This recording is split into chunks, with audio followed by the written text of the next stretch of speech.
These screwdrivers may seem ordinary, but they hold a special place in my heart. I cherish them very much because I got them from my father, who also is into DIY and making things. Up until now, they were just laying disorganized in this amazing toolbox from Japan.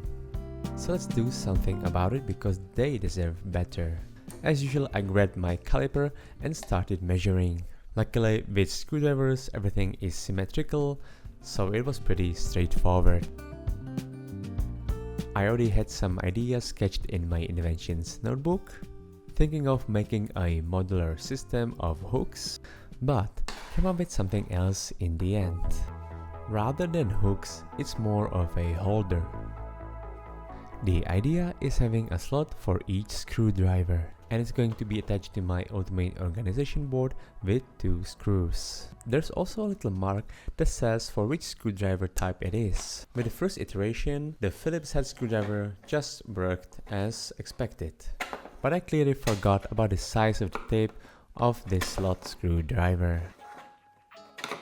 And the same also happened with the smaller one. And how about the hexagonal grip?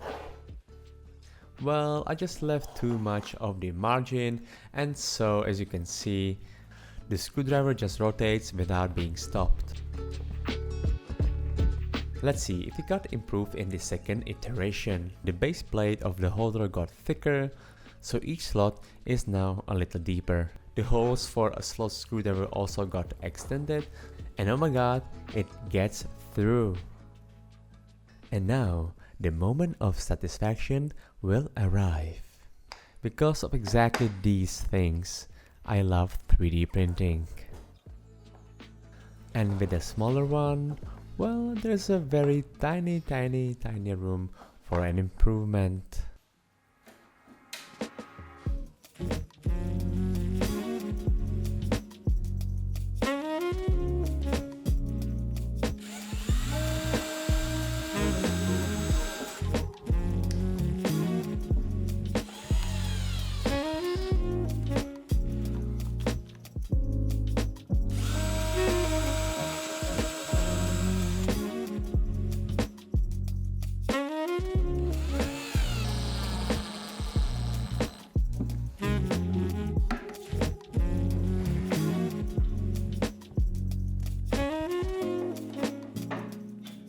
And that's the way of organized screwdrivers.